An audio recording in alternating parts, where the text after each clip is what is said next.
That awesome, awesome. Well, welcome and good morning. I'm so excited to be here with you all. My name is Eric Felix. I'm a faculty member at San Diego State University, a first-generation college graduate, a son of Mexican and Guatemalan immigrants, and a member of this CCHALES Research Collective. I'm also a partner and a parent, and I love those roles just as much as being a professor. I think it's important to remind ourselves and our team that I'm currently broadcasting from the home and the unceded lands of the Kumeyaay people. And as we acknowledge the lands, we must also acknowledge the people and work to make higher education, especially this campus, SDSU, a space and a place for Indigenous communities to thrive.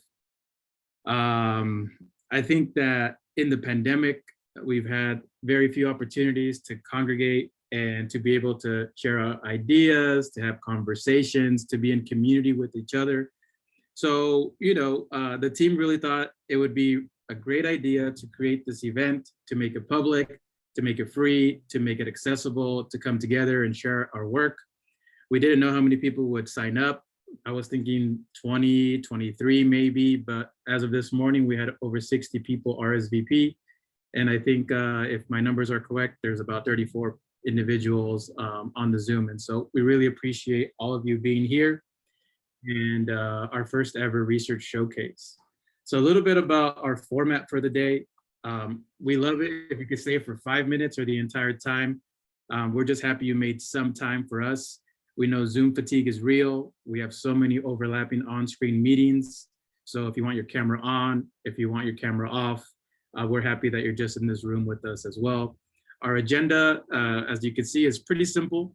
I'm currently welcoming and going over the format for our session. I'll quickly go into a CCHALES introduction of our team and then highlight the research showcase that we have. So we have 3 great presentations, and then I'll provide some closing remarks. As we move forward, each presentation will have its own kind of 30-minute session. So 20 minutes to present, and then 10 minutes to discuss with the researchers and the community members here. If you have questions during that 10-minute period, please put them out in the chat, and so we can kind of filter through and see, what people are asking or kind of interested in. But at any moment, please use the chat, engage with us, ask us questions, reflect, prompt, push us. We're here to learn. We're here to be in community, right? And we don't know all the answers, but we would love to be more community informed. All right. So this is the team. This is the CCHALES crew that I've been lucky to be in community with since fall 2019. We've been meeting every other week since October 2nd, 2019. Every other week. This has made academia so much brighter, caring, a fun place to be because of them. And I love being in community with this family. We research, we laugh, we write, and we grow together. For those of you that are not familiar, I'll drop the link in the chat. I think it's really important for y'all to learn a little bit more about my colleagues. And I'll just kind of read their names. Cynthia Estrada, UCLA doctoral student studying in comparative education and social sciences. Rogelio, as you can see from the photo, also picked up by UCLA. Well, as a Trojan, I mean, I'm excited for him, but I'm also super excited to follow their journey. Erin, Nicole, Reyes, Vedar, one of our master's students here who has been with us for the 2 years, graduating, commencement next week. I'm so excited. I'm so proud of your accomplishments, as well as Elizabeth, you're already hyping yourself up with those graduation photos. Really excited to be able to celebrate you at Echo Park next week. And then our additional team members that will be staying with us over the next couple semesters and years. Laura Juarez, who has been instrumental in our newest project, examining racial equity in community colleges. Diego Ceballos, who you'll also see in one of our presentations. Cynthia Cordova, a doctoral student here at San Diego State in our community college leadership program. And Alex Reyes, who has been helping us with the fire starter. I definitely love that as a name more than an icebreaker. And going into their second year, recently awarded an opportunity to do a summer internship at the University of Rutgers University. All right, y'all. Cool, I got through that without a tear. So that's a win for me, but just so blessed and fortunate to be able to be in community with these 8 amazing individuals. I'm excited for those of us that get to work together. I mean, we're all still going to be in community, but also excited to see the journeys of those that are graduating or moving on to a new institution. I think part of being a CCHALES Research Collective is that we want to be community informed, right? A lot of the research that we're presenting today are projects that are wrapping up or have wrapped up recently. And we really, now that there's 37, we're really interested in thinking about, what are the pressing issues in community college that need to be understood? What questions do you have? What areas of research do you want explored? And as we move forward into my 3rd year of being a faculty member at SDSU, kind of help me shape a research agenda that is informed, engaged with the community, and provides relevant research, findings, and insight that support your everyday work, right? We don't want to do research for research's sake, but to potentially provide answers, strategies, and solutions to tackle persistent racial inequities in community college and higher education more broadly. Before we formally start, I want to acknowledge SDSU's College of Education and my department, Administration, Rehabilitation, and Post-Secondary Education, for allowing me to have graduate assistants to do the research that we're going to present, and also the College Futures Foundation, who has really allowed for this community of scholars to thrive. The last 7 months, we've been studying the ways that community colleges advance racial equity during the pandemic, and calls for racial justice. Although we're not presenting any findings yet from this project, this is a great way to build our capacity, to build our knowledge, to host public forums that will soon share out information around that project. And I'll also drop a link in the chat for that. But without further ado, we want to get started and have you listen to some of these great presentations from our scholars. And the first one will be from Cynthia Estrada, Erin, Nicole, Vedar, and Elizabeth Jimenez Perez with Mujeres con Poder, examining the experiences, the challenges, and the opportunities for Latina residents in community college. Thank you all for being here, and let's go into our first presentation.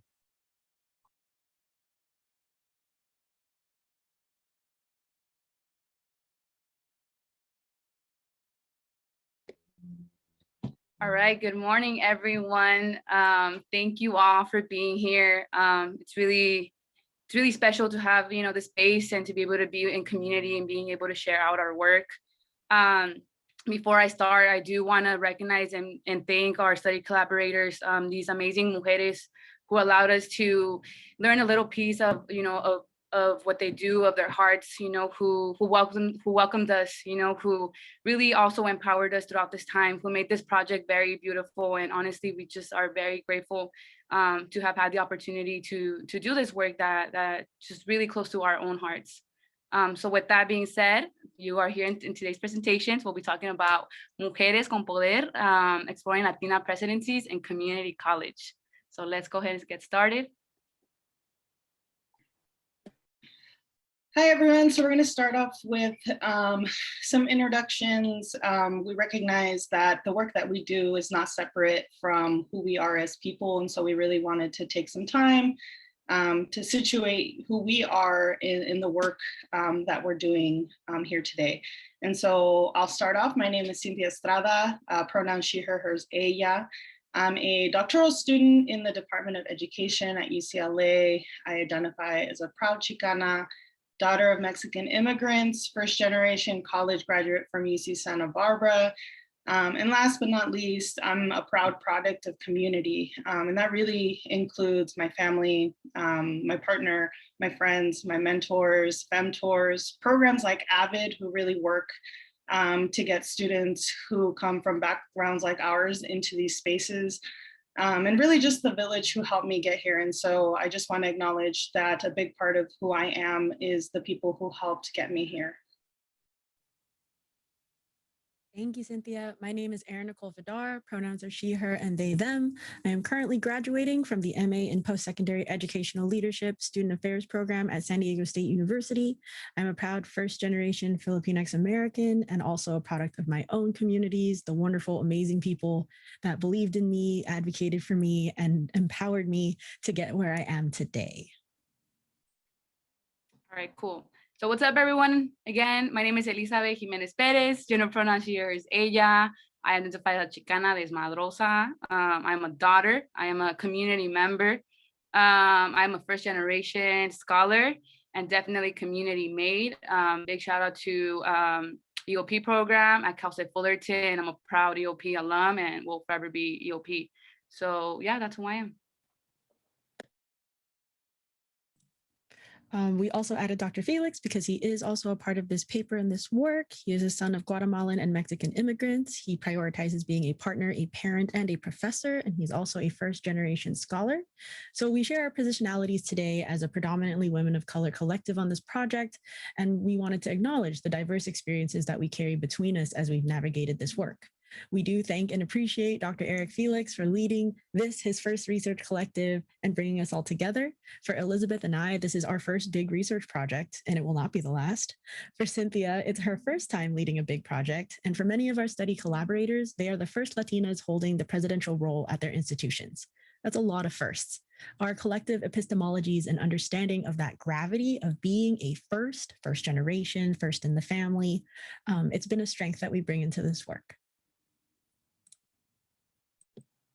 All right, cool. Thank you, Erin and Nicole. So now we're gonna go into, so kind of how did we get here? A little bit of context, why Latinas empowered. So there's a dearth in the literature with regards to examining the everyday realities of Latinas serving in presidency roles within the community college context. We believe that understanding the intersection of ethnicity and gender for Latina presidents is crucial for creating and retaining a sustaining pipeline for Latina leaders to succeed in these positions.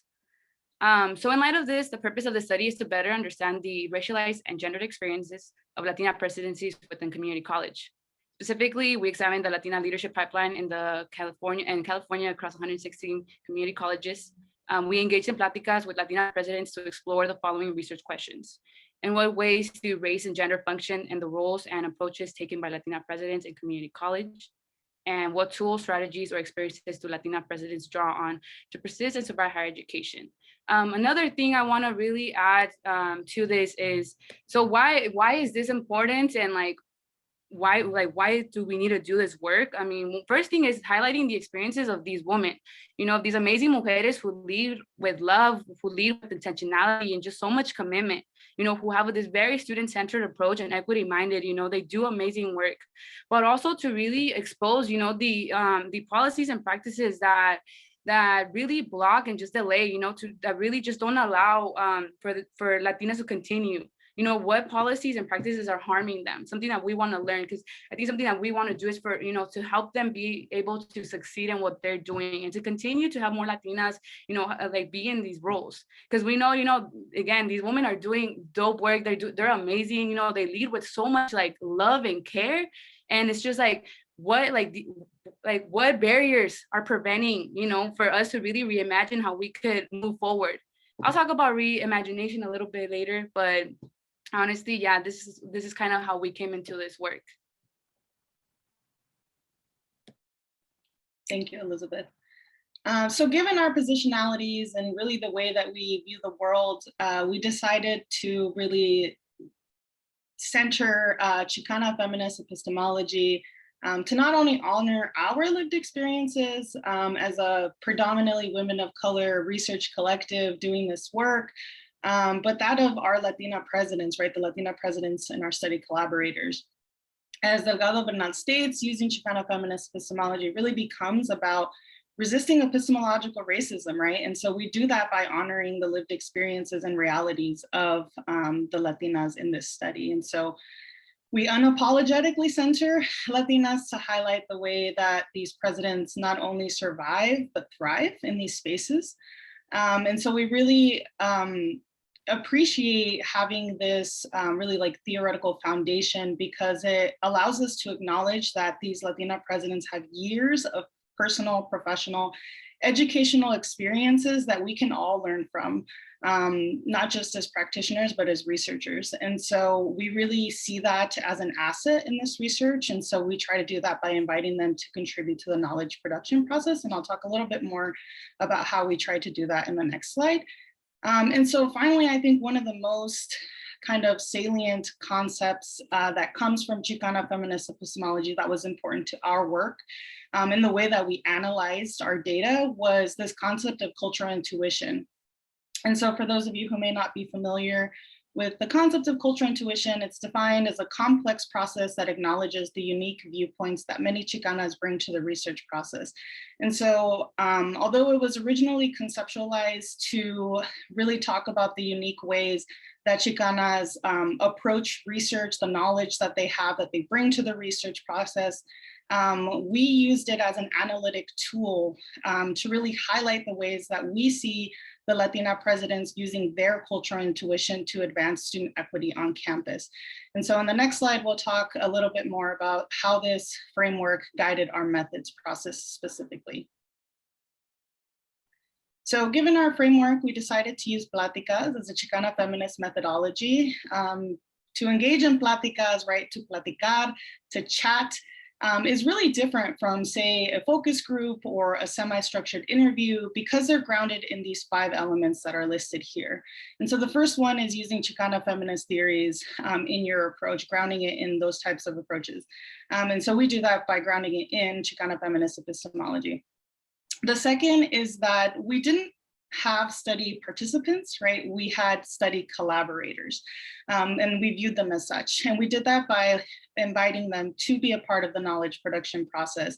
And so one of the ways that we did that was by asking these Latina presidents to submit questions to ask of the other study collaborators, right? So who knows their experiences better than they do. And so we found that by engaging in that process, we got some really interesting questions that were really rooted in their own experiences and maybe even highlight things that we didn't get to ask and they felt they wish we would have asked of not just them, but of the other study collaborators. Third, we welcome deviation from the quote unquote research agenda, right? So in normative approaches to research, I think it's really easy for us to get caught up in, is this answer going to be fruitful for my research agenda? And so we really tried to stay away from that and encourage our study collaborators, or actually discourage them from feeling bad about going on tangents. We wanted to connect their everyday experiences to the research inquiry, because again, we recognize that contextually their lives matter, right? It's not just situated in this plática that we're having about their everyday experiences as Latinas, right? They have families, they have friends, they have things that are important to them. And so we really wanted to get to know them on a more personal level. Another component is being able to provide a space for healing. And so we really tried to do that again by encouraging our study collaborators to bring their entire selves to the research project. And I think a big part of that, to the last component of Pláticas, is this idea of centering vulnerability. So we not only, encouraged our study collaborators to be vulnerable with us, but we also brought our entire selves to the process by also trying to be vulnerable with them, right? So how can we sit here and ask them to tell us their truths if we aren't willing to tell our own? And so one of the ways that we did that was by doing activities. One of them was an artifact sharing, where we encouraged our Latina presidents to share some artifacts with us, a life history activity where they gave us the highs and the lows since their first day in the presidential role. And then we did the same so that we could facilitate this space, again, where we bring our entire selves, where we're okay with crying in this space or with sharing really deeply sad memories or happy memories. And so I think that's what really made this space special, and having us all kind of engage in this inquiry together. And so in the next slide, Erin and Nicole will talk a little bit more about our study collaborators, the context in which they're situated, as well as like how long they've been in the presidential role and things like that. Thank you, Cynthia. So, like she mentioned, I'm going to just talk a little bit about our wonderful study collaborators. So as of March 2020, we identified 9 Latina presidents from a system of 116 California community college institutions by examining individual campus websites and documenting the race and gender of senior administrators as listed online. After identifying everyone, we attempted to contact each and invite them to participate in the project, but were only able to meet with 5. So we wanted to highlight this information to provide some context to their work and environment. The majority of our Latina presidents have EDDs and one has a PhD. We were able to hold pláticas with them at different stages of their presidency tenure, from the first 6 months in the role to holding it down for 5 years. They're also from different geographical areas in California. And finally, they are all equity champions at Hispanic serving institutions. So let's get to know them better through our findings. All right, thank you, Erin and Nicole. So we begin the first finding, which describes the oppressive structures which presidents must operate within, specifically highlighting how these leaders actively resist white patriarchal institutional cultures by taking on presidential roles. So a Latina in power defies normative expectations of what a leader should look like, speak, and act like. For example, Doctora Lopez, whose demeanor is significantly tied to her cultural background, described herself as soft-spoken, humble, compassionate leader who serves as an advocate. These descriptors for Doctora Lopez were incredibly important in cultivating a culture of care on campus, but at the same time have been weaponized against her in her role in one occasion. And in an instance where Doctora Lopez shared her interest in filling the vacant president position with her coworker, she described a sexist interaction with her, where her abilities were questioned. She shares, said to the man, "Oh yes, I'm thinking of applying." And the person, a male at the time at the chamber event, said, "Well, you know, you are married." So I responded and I looked and I took a deep breath. "Yes, I am." And he said, "Well, do you have children?" And I said, "I'm sorry, I'm not understanding your questions." He goes, "Well, you know, this is a lot of work. Being a college president is a lot of work."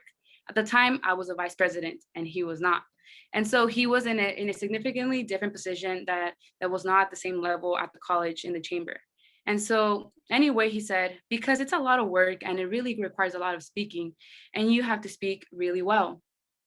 So these types of sexist incidents are not isolated. They occur really frequently for Dr. Lopez and also to our other collaborators in the study. So the capabilities and qualifications of these Latinas are like constantly in question, despite having years of experiences and like just evident commitment to success for our students. So as Dr. Lopez and many other of our study collaborators stated, being the first comes with a great level of responsibility. It becomes about paving the way, fulfilling a purpose, and breaking down oppressive structures. She continues, "I am the second president that is a woman, the first Latina at the Ocampo College. And there's a great responsibility, and not only in the work that I do as a president, but in the role that I play in representing the experiences that many of our students in community college have. So destroying the barriers involves taking advantage of the unique opportunity to reimagine leadership in ways that feel authentic to who they are. The road to the presidency for Latinas presidents has not been paved before. And for that reason, Latina presidents must build and define what it means to lead for themselves." Thank you, Elizabeth. So part of redefining leadership really involves using their cultural intuition to guide and motivate their approaches as Latina presidents. As I mentioned before, in research, the term cultural intuition really implies a certain level of trust that in Latinas in conducting research on their own communities. It's a process in which Latinas engage in to produce ethically sound, culturally relevant scholarship. And this is the most important part, right? Designed to enact transformational change within the field of education. And so we find that the Latina presidents in the study are really determined to deconstruct existing institutional barriers that inhibit success for students who experience intersecting forms of oppression. And so to do so, they draw on their cultural intuition using their sources of knowledge to enact change on campus. And so I have these 4, as Doctora Delgado Bernal states, the 4 sources that make up cultural intuition. And so for the sake of time, we're only going to highlight personal experience and what we call scholarly training. So a little deviation from how Delgado Bernal conceptualized it, but we're really using this to show how these Latina presidents use their cultural intuition in practice to drive equity efforts for students. So one of the sources of cultural intuition for our Latina presidents are their personal experiences with oppressive educational spaces. Our study collaborators shared how their personal experiences as low income, first generation students of color who have dealt with food insecurity, low expectations from professors and other significant institutional barriers inform their leadership approach, right? So as Latina leaders, their personal experiences, their identities, their educational journeys were sources of knowledge that act as assets in guiding their approach to leading their college. And so here we have an example from Doctora Medina where she shares, as president, I have that empathy based on real experience, right? I lived it, I know it's real, I know the fear. That's why I'm a great supporter of food pantries, because I know that students go hungry and they don't know where to turn. When I saw the struggle of my students in front of me, that was my struggle 10 years prior as a community college student. I thought, wait a minute, that was not my life. This is a wider problem. And how come 10 years later, we're still having that problem? And that's what made me think about going into administration. Maybe I need to do something beyond the classroom, because in the classroom, you affect these 20 students. That systemic change doesn't happen in the classroom. And so through our Plática, we really learned a lot about all of our study collaborators' backgrounds with these kind of intersecting identities. In this specific example, right, Doctora Medina's background that she shared with us is really not that much unlike many of the students that we see at community colleges today. When she came to the US, right, she's a recent immigrant. She had to flee her country as a result of violence. She came here as an English language learner. She was low income. When she was attending community college, to learn English, she held many service-related jobs to kind of keep herself afloat. And so she, as she notes in the quote here, right, she experienced food insecurity. And so she really now, as president, draws on that personal experience as a former community college student to be a greater supporter of food pantries, right? Because as she says, she has that empathy based on real experience. She lived it. And so that really drives her motivation to ensure a better environment for her students. And so the next source of cultural capital that we'd like to highlight that was used by our study collaborators on Latina presidents, what we call scholarly training.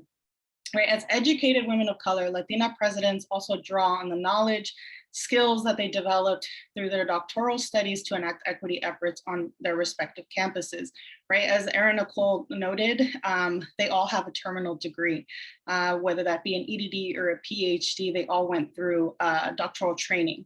And so what we saw in the data and in their stories is that having the ability to ground their decision-making as presidents in quantifiable data, in existing literature, via existing literature, recommendations from experts in the field of higher education are all really knowledge, tools, skills that they leveraged, that they now leverage in their positions to lead campuses with predominantly minoritized student populations. And I also think it's really important to note that all of them did their dissertations on topics related to marginalized communities. And so in this quote here by Doctora Vasquez, she shares, when I was doing my graduate work, I came across Terrayoso's work, and that's where it really cemented for me.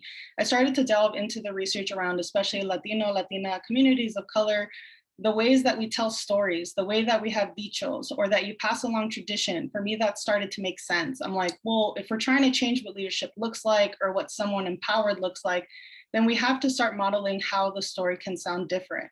And so many of our study collaborators, because their dissertations were on marginalized communities, had this like deep understanding of what it takes to further equity work on campus, what it means to form asset-based mindsets that position students of color as capable learners who are often overlooked, that these kind of cultural backgrounds are or forms of capital are overlooked. And so we find that they take these experiences, this knowledge that they have, and you really use that to ground the work and advance the equity work on campus. Amazing. Thank you so much, Elizabeth and Cynthia. And finally, I've got the last finding, which is community bred and equity led, relying on and creating community to survive. So we've been discussing through our very rich findings that Latina presidents have to redefine what leadership means and looks like to them within a predominantly white landscape dominated by men. The experiences and cultural values of our Latina presidents are not necessarily reflected in the foundation of the institution served, and they're not designed for women of color to thrive. So these mujeres have taken it upon themselves to create that environment that works for them through building and supporting community. By community, I mean it could be professional organizations, it could be mentorship, they could mean the communities that they came from, their upbringing, or even their on-campus community of leaders, faculty, students, staff. Latina presidents are community bred and equity led. They utilize like a lift as you climb approach. And I wanted to highlight Dr. Aguilar, who states that the fact that I'm a graduate of this institution, that right now, in spite of COVID-19, we are starting student housing projects that were my personal commitment to my homeless students who are housing insecure. So it's personal for me to do the best I can in my role to support my students and the community as best I can, because this community has contributed so much to me. That's why it's personal. The work ethic is there. I think it'll always be there, even if I go to another institution. This need for community, the fact that it represents such a necessary positive force that has and continues to support them, whether it's their upbringing, where they actually came from, and as well as their educational journey and into their career as they navigate being a Latina within a presidential role. Dr. Aguilar works tirelessly for her institution. She's barely taken a day off for the entire pandemic, and she's doing it because it's personal. That community aspect is so strong of a value that it keeps her going. It is something that she needs to sustain her and the work that she does as an equity champion. And this concept of community really combines the people and events of their past, their present, and their future contexts. And as a result of these understandings, Latina presidents as a whole are compelled to continue centering community while also paving the path for future generations through equity work. So, why is all of this important? What do they tell us? Why should we care? It's important to increase the representation of Latina presidents through highlighting their authentic lived experiences.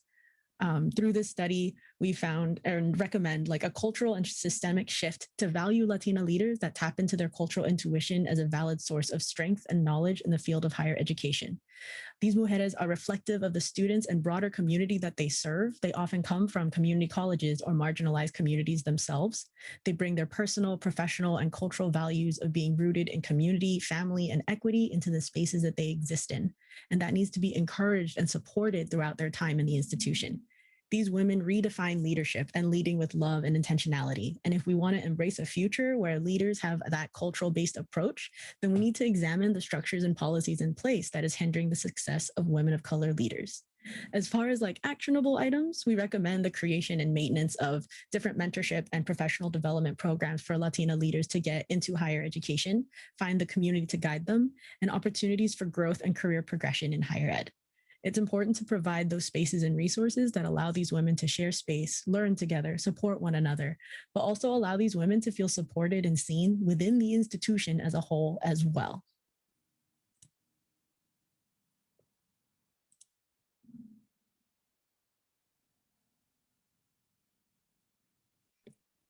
Thank you all for being here. Thank you so much.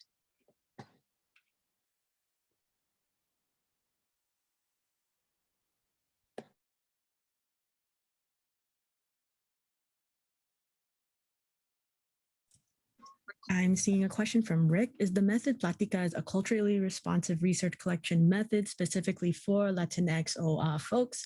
Can this be used to gather data amongst other ethnic/cultural groups, and is it as effective?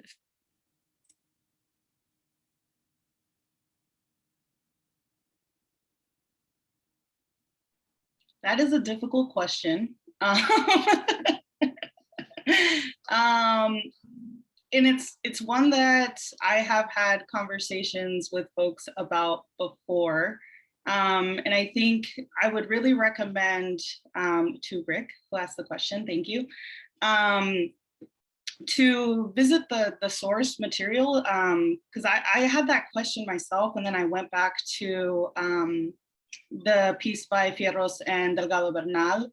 And at the end of it, they both write about how they recognize that, you know, as we do, they unapologetically center Chicanas in using these approaches, but that they welcome that it's not necessarily just for Chicanas to use, but that they welcome aspects of Pláticas to be incorporated in other research. With that said, I think it's important to acknowledge the source material, acknowledge what it was for, right? With anything that we borrow from.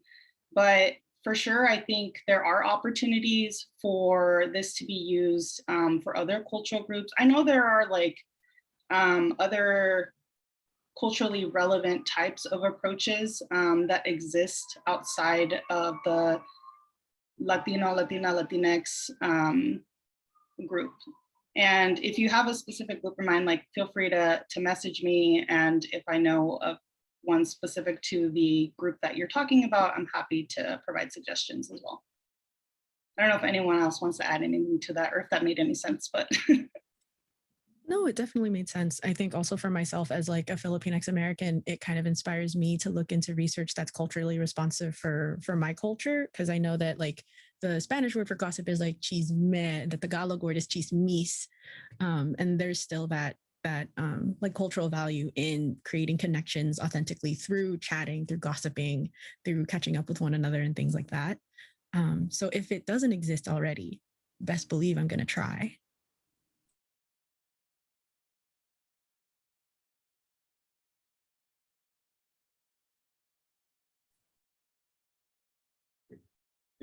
Any questions, comments, remarks for our first group of presenters?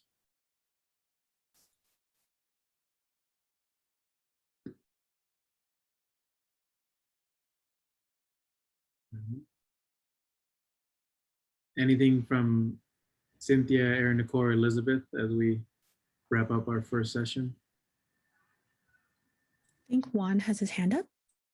Oh, yes. Juan, welcome.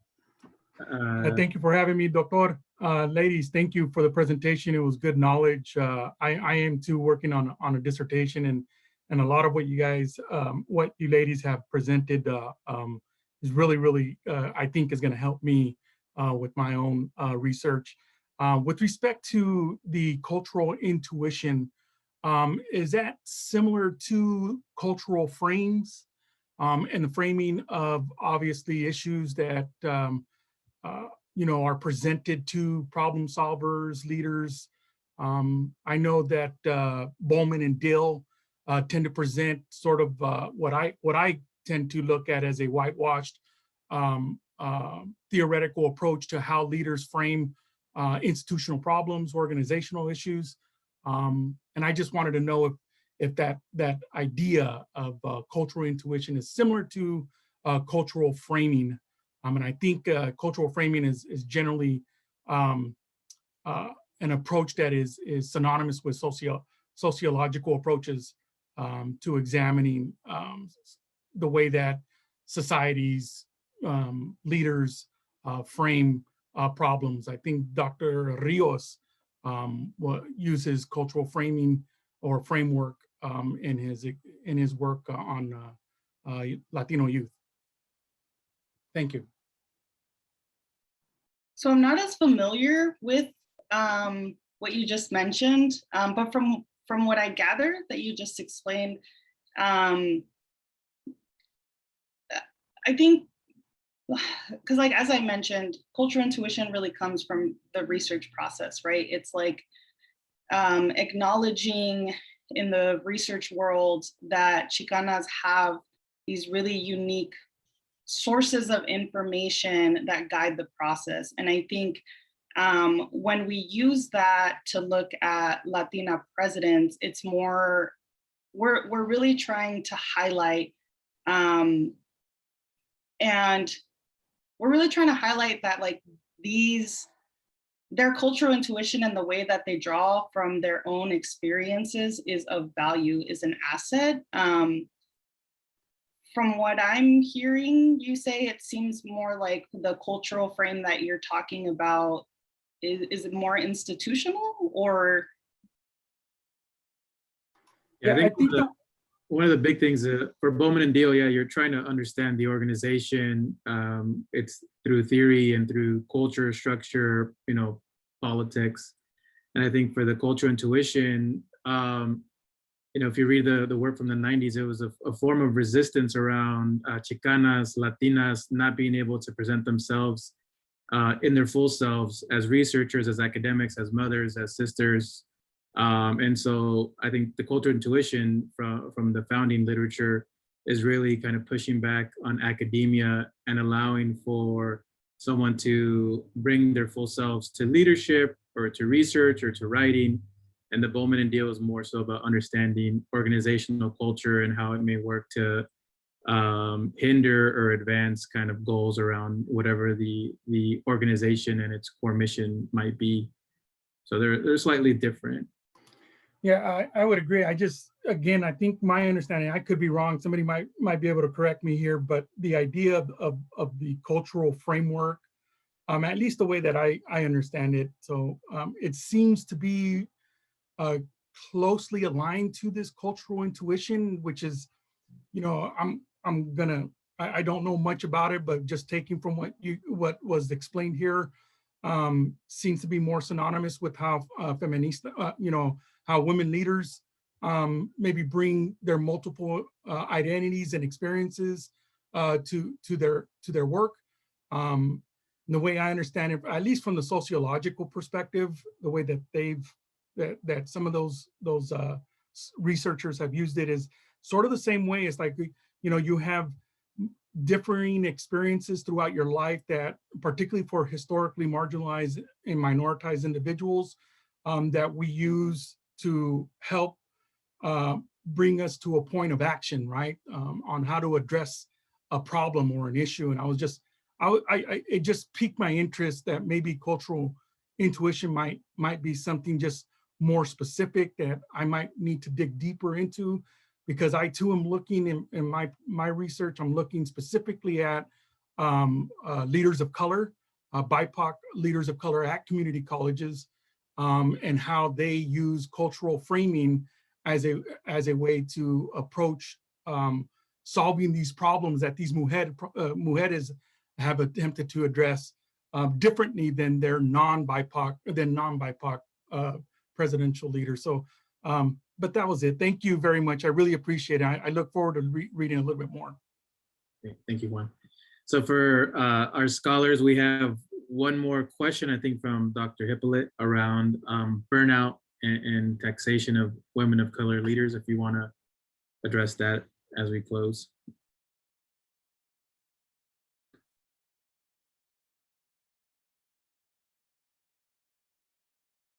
I'm gonna let my co-authors take this one.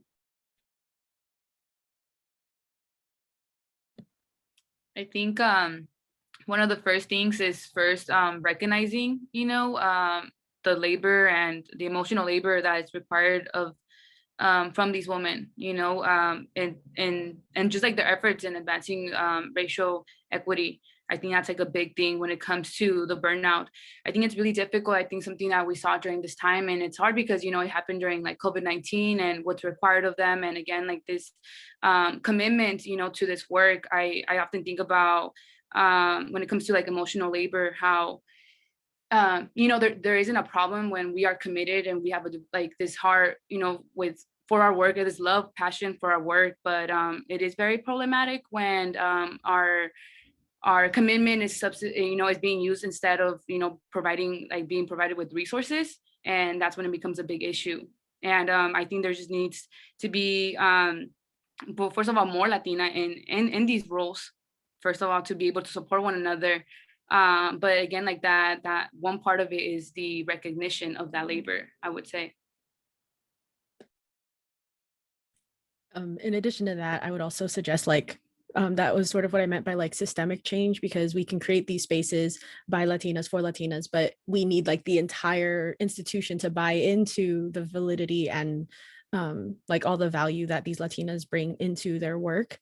So it's not just on them to be creating their own spaces, it's on like the institution as a whole to truly be a Hispanic serving institution and to serve the Hispanic faculty and staff and administrators that are supporting these populations.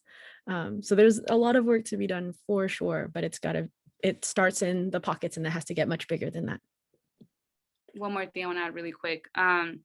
I think, again, we do see more and more like, women of color, more people of color in these leadership roles, but like these structures I continue to stay the same, like they're still like oppressing, right? So again, like that whole systematic thing, being really aware of like the policies and practices are really what continue to really burden and just place barriers for these women.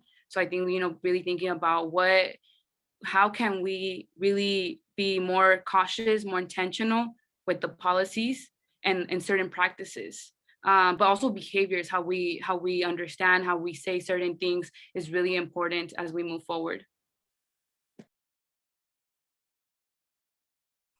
Awesome. Thank you all so much. If y'all can also join me in affirming and thanking our first group of presenters for their work. And as a reminder, all of these presentations stem from an individual paper that come from larger projects. So each of these have been a larger project, and Latinas in Power has been led by Cynthia Estrada.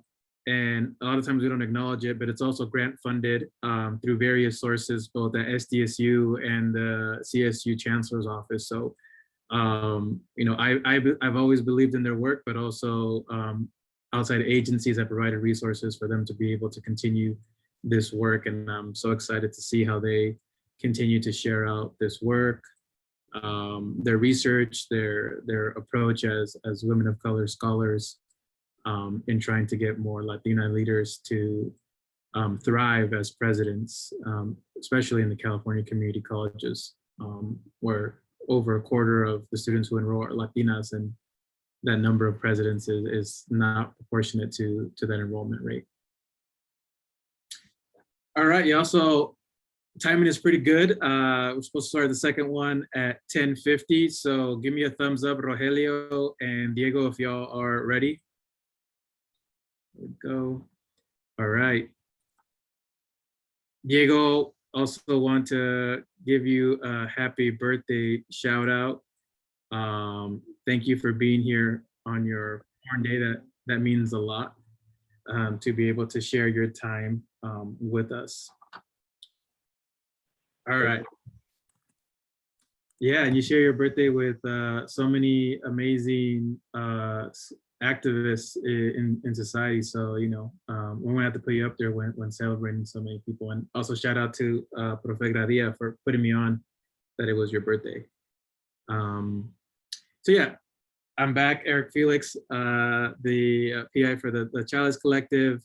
Today, we're gonna be talking about institutional research and the ways that we can push IR offices to examine equity.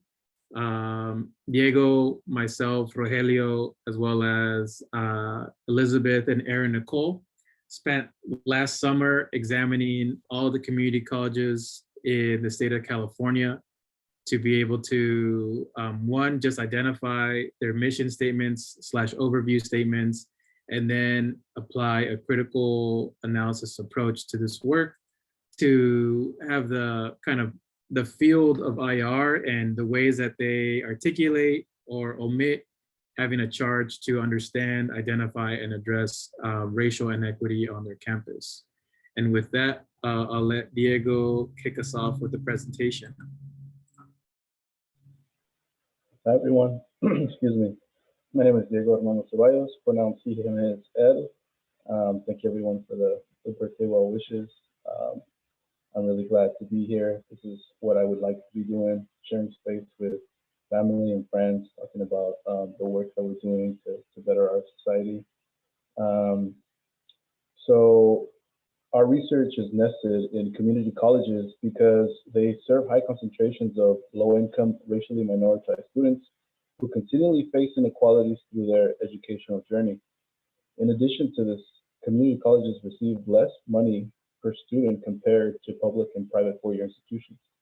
Their position on the lower end of the higher education strata creates a circumstance of offices of institutional research, or OIRs, to be under capacity and under-resourced. This is an evident gap between the resources for the community colleges and the needs of the students of color they serve, and indicates that equity must be advanced on college campuses to address any disparities that impact the academic success and experience of racially minoritized students. We see OIRs as having a critical role in higher education. So in our research, we're trying to understand the functions of offices of institutional research as they pertain to student outcomes, particularly for students of color. According to the National Survey of Institutional Research research offices, the functions of OIRs have mainly focused on institutional reporting, strategic planning, and outcomes assessment. With the findings showing that these three elements are commonly seen across OIRs, there exists a misalignment between the need for equity in college campuses and the functions of OIRs. Here enters our study, where as a collective of researchers, we are trying to take the existing roles and functions of OIRs and push them to promote transformative changes on their respective college campuses, which I will go into detail in the next slide.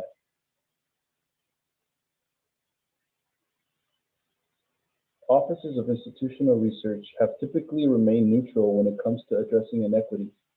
Their role of simply reporting data and not focusing on racial disparities has been a critique of higher ed scholars, calling attention to the fact that this objectivity can reinforce structural inequalities on campus. With a diverse student population in community colleges and the key position offices of institutional research have, we seek to highlight the possibility for institutional research to use their role to center equity by collecting and engaging data that illuminates areas of need for racially minoritized students.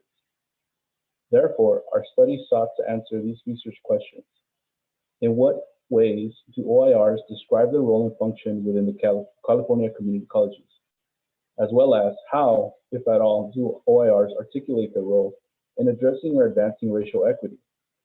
To answer these questions, we analyzed mission statements from 116 offices of institutional research at each community college in California. With growing calls for racial justice, the equity imperatives mentioned, and the need to create more just institutions, campus stakeholders such as OIRs must recognize their roles and amid these efforts. Next, we will look at some visual examples of the data that we were collecting. So to help situate what we were looking at during the data collection and what we will discuss further in the findings, here are just some snapshots of the institutional research and institutional effectiveness mission statements found on community college websites. The majority of campuses have an overview of what they propose to do as the research branch of their institution. And the lens that we use to frame our study is the critical race discourse analysis study, which Dr. Eric Felix will further elaborate.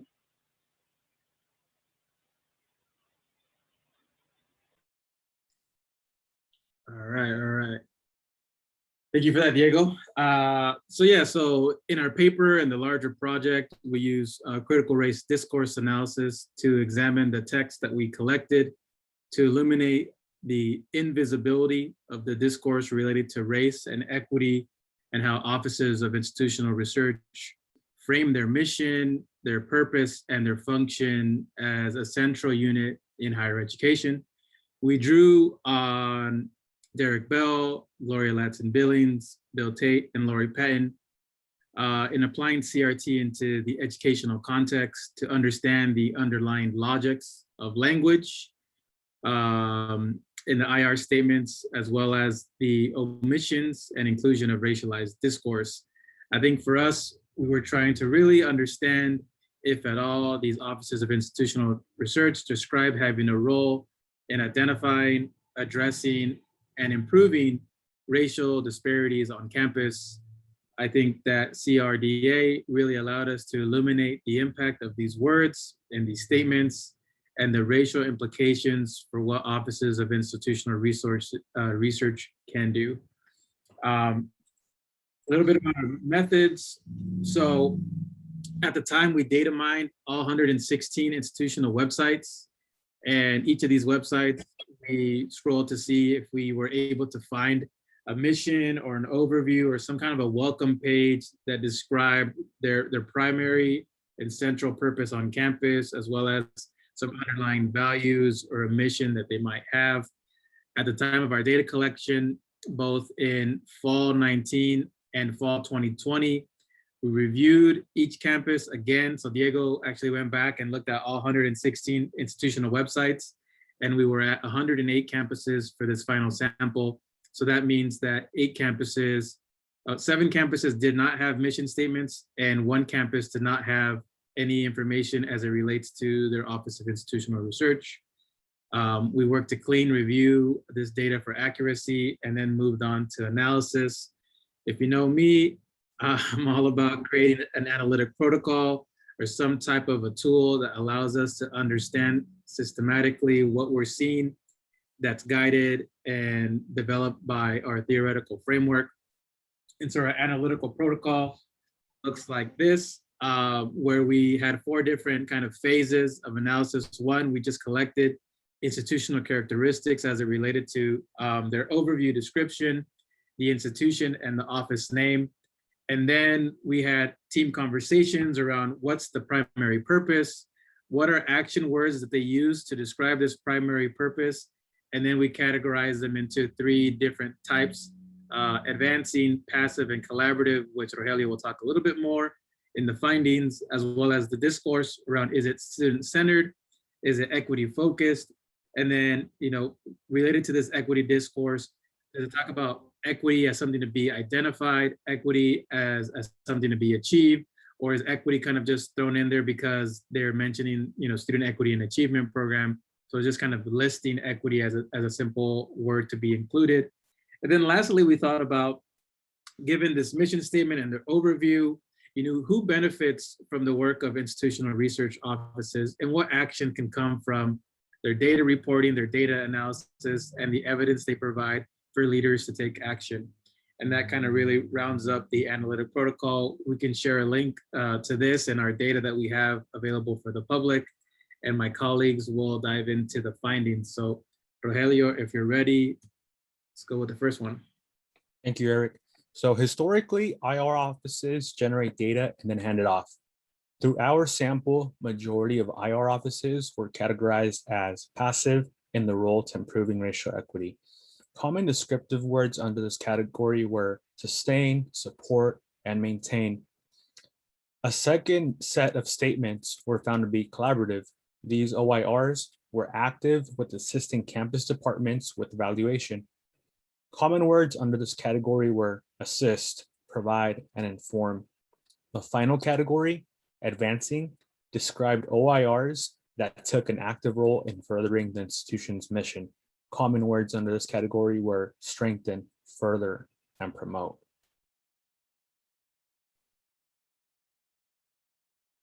Next slide, please. De Anza College and Barstow College exemplify the collaborative and advancing category through their statements. De Anza College states, we provide reports, research, and institutional data that enables administrators, faculty, and staff to support De Anza's mission and achieve its goals by continually improving student learning and success and services to the community. Barstow follows with, college planning does not rest in a series of documents, but rather in specific actions, directions, and processes that foster student learning and pursue institutional excellence. The following finding is grounded to student-centeredness. Through this area, we also examined the ways OIRs account students. We assessed if the sample mission statements were student-centered. 48% of campuses were explicitly described their role in improving student learning and success. 52% had no mention of students at all. Racial equity discourse will next be covered by my colleague Diego. Thank you, Julio. So across the 108 offices of institutional research of the California community colleges, our analysis showed that 0 of the OIRs in our sample included any terms or language related to race or racism when referring to the role on campus. This suggests that OIRs do not include assessing the impact of institutional racism or racial disparities among students as an area of focus for institutional research. We also looked at the use of equity in the mission statements and grouped OIR mission statements into one of 4 categories, which are equity not mentioned, equity simply included, equity as a process, and equity as a result to achieve. We found that 93 of the OIRs in our sample did not mention the term equity, and 15 OIRs did incorporate the term equity. So for the 5 OIRs that were categorized into the simply included category, the use of the term equity is presented without context or meaningful intention. An example of an OIR where equity is simply included is at Copper Mountain College, where the mission statement states, "The Office of Institutional Effectiveness provides data and analytical support for Copper Mountain College's strategic planning process by providing data for the master plan of the college through internal and external scans, factbooks, institutional effectiveness reports, equity data reports, and quantitative data for program review." This OIR mentions equity as a function of the reporting process. In this mission overview, the use of equity is inserted as just one in a list of reports that the OIR collects, but it doesn't detail how the information is gathered to indicate it has an understanding of the inequities on campus. Next, 4 of the OIRs included equity as a process, which is to increase awareness of equity issues by decision makers on campus as it directly impacts the success of the students. An example of this is that mission statement from Santa Ana College Research Department, which says, "The primary directive of the department is to further the campus understanding of equity issues, and furthermore, to enable the campus to make data-driven decisions that significantly impact student achievement and attainment." So the role of this OIR is centered on ensuring the college is aware of the inequities students face, so the campus makes decisions that will improve the student's success equitably. Lastly, the equity as a result to achieve category describes mission statements where OIRs are actively working to produce equitable results through their work, such as Cuyamaca College, where the statement reads, "The institutional research team within the Institutional Effectiveness, Success, and Equity Office provides information to enable data-driven decisions that support student success and equity. This transparent availability of information helps decision makers at all levels, including but not limited to students, faculty members, classified professionals, and administrators, identify practices and processes that effectively enhance the holistic student experience for our diverse student community. Our work is intentionally inclusive and focused on increasing the accessibility and timely use of data to continuously improve student outcomes. In addition, we are committed to enhancing the Cuyamaca College mission by being innovative and integrated with other institutional departments. Here, we understand that the role of this OIR is to foster equity on campus as a goal for its diverse student community. This finding, that only 15 OIRs of the 108 campuses included equity in their mission statement, signifies that the limited discourse on equity must be addressed given the high proportion of racially minoritized students in community college. This leads us to think about the implications for OIR practice so that it moves away from its perfunctory role, which my colleague Rogelio will now discuss. Thank you, Diego. From our findings, we draw the following implications. Adopting equity-mindedness. OIRs must revise their mission statements, purpose, and values to reflect a more equity-centered approach to their work and goals. The process of revision requires a critical introspection of reviewing the IR and staff's resources and capacity to operationalize equity in the different tasks they are assigned by their campus. Embedding race consciousness. Race must be reflected on according to the statements of offices as a way to improve racial equity. Expanding collaboration. OIRs offer the opportunity to diminish silos across institutions by working synergistically across campus divisions to benefit the institution and the students. Next, my colleague Eric will cover shifting the role and function towards equity. My turn. All right. So I think it's important as we start to wrap up this presentation that none of us work or have worked in institutional research, but it's important for us to do this work and be, again, in conversation with IR offices and individual institutional researchers to expand their roles on campus. We see them as being central to everything, given that data, reporting, and analysis is part of almost every reform that's been passed in the last several years in community college. And they might be the only ones in these meetings that are talking about AB 705, guided pathways, student equity, strategic enrollment management. And so they have this kind of institutional history and opportunity for advocacy to make a difference. I think for us in this paper and moving forward, we kind of set a few questions for offices of institutional research. One, in recognizing that race and racism is always present, right? Whether we acknowledge it or not. And I think that stems from no campus articulating any kind of discourse around race, racism, or addressing racial disparities. So it's important for us to recognize the ways that race and racism permeate our existing policies, practices, structures, and even beliefs, and how they all contribute towards, if not perpetuating, exacerbating inequities for racially minoritized students.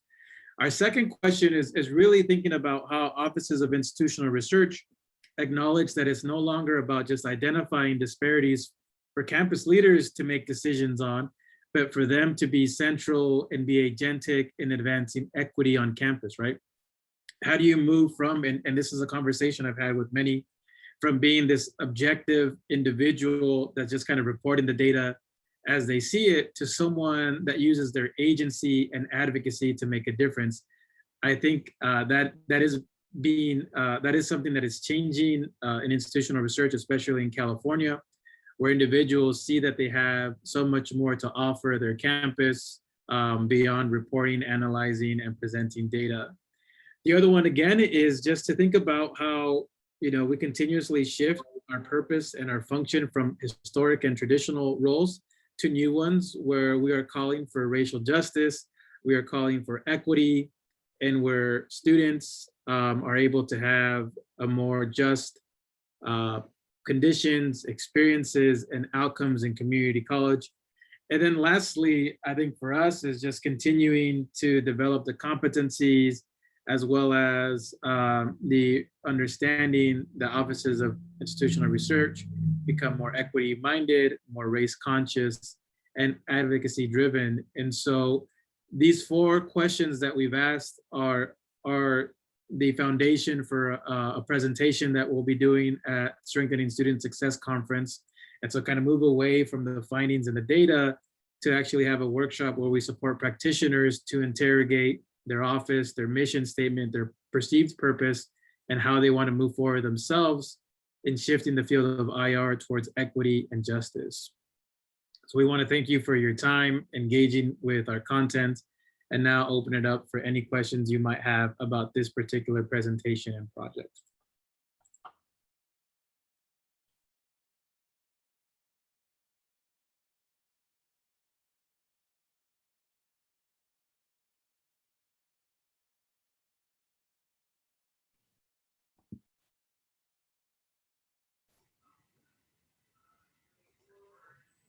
Hi, Dr. Felix. I raised my hand. This is Ray Ramirez. Yeah, go ahead, Ray, and then I see Martin as well. First, thank you everyone for documenting and researching this very important topic. One thing I was thinking about throughout your presentation is, I think about like the job postings for IR positions. in addition to the critical race theory discourse analysis of what you did, was there any discussion or consideration about what type of influence IR job postings might have on the office and the way that those websites and documents are structured? I'm wondering if, you know, that's a place that might lead to a place of good inquiry, because, you know, I would imagine that a lot of those positions and announcements and postings are more race neutral, race evading than not, and even more so, are they asking and looking for critical ways of performing research, right? And not conventional forms that just reinforce and perpetuate race evading and white dominant forms of research methodologies. Thank you for that, Dr. Ramirez. For this particular project, we were focused on understanding the way that the field articulates and describes themselves, their purpose and their function. But I do see that it's an important kind of aspect to look at these job announcements, the language in there, the ways that they may perpetuate what we found or break from that mold. I think in supporting, you know, one of my students in their job search, I've looked at quite a few assessment and IR job postings, and it really ranges from being very kind of conceptual, mathematical, understanding programming, to then also allowing for the individual to bring in their cultural background, their advocacy, their willingness to work towards equity, right? And so I think that is an important aspect. Something that you mentioned as well in my time working for East LA College was that there were a lot of, at least for IR positions, a lot of it focused on the competencies you have around SPSS or R or kind of these bigger data sets. And so if you were able to do kind of that technical work, there was less emphasis on that equity work, right? And I think we are moving in terms of the individuals that I work with and I would say I'm in community with, have both, right? They're technically competent and have this equity competence that really allows for them to be robust leaders on campus. But we did not look at that specifically, but that's something that if we continue on this project, would think about and kind of archive and use maybe that same analytic approach. We'll go with Martin, then Alejandro. Hey, Dr. Felix, gracias. Good to be here with you all, and this is great research and findings. As someone who works for a community college and my role intersects with our institutional research office, you know, I'm privileged to have some of the folks there, or one folk there, who is bringing these elements in that you've all highlighted around the skills and the way of analysis. And I think what would be helpful as someone who's in the field, particularly looking at what you shared about this research going on to the Student Success Conference, is how does this then begin to inform the way that community colleges do comprehensive program review and annual program review? Because so much of the data that comes out of the IR offices or the district goes right into these program reviews, whether they're comprehensive or annual. And these are the ways that colleges set funding priorities. And again, like to your point, like we're advancing equity as a practice, right? As our leading framework, then how is it a part of the way that we institutionally define or allocate funding? Great. Thank you for that, Martin. That makes a lot of sense, and how that builds to more systematic reviews of institutions and outcomes and kind of progress. I think I put on the speaker list, but we'll go with Alejandro, then Hannah, and then Juan. Good afternoon. I guess we're in the afternoon now. And I want to thank the team for all of this work, because I think we always talk about demystifying the university. And I think it's strange, even though we've seen the social movements from the 60s and 70s break down the doors, it's only now are we understanding how the university works, right? So that we see Michelle CCHALES' work at the Campaign for College Opportunity talking about we need to change faculty senates, right? We need to change trustees and regents, right? And I think this work here, I think is critical in terms of looking at the way in which the universities maintain numbers. And for those who don't know why this is important, this also is tied to accreditation, right? And so when many of us get mad at the time of accreditation, we see, you know, oh, the university is representing their numbers as this, right? And so my question is, how do we leverage the study of institutional research as an urgent, right? As an urgent need, right? Because in many ways, institutional research is the aorta, right? Or the jugular vein of the community college, of the Cal States, of the UCs, colleges, universities in general. How do we put urgency around this topic, which on the surface is very dry and boring in terms of what it looks like, right? But what your team has demonstrated today is the urgency for us to understand this and the urgency for this to be a policy priority. So I guess what are ways in which we can make this a more studyable and accessible area to understand? I'll defer to my colleagues to see if they want to respond first.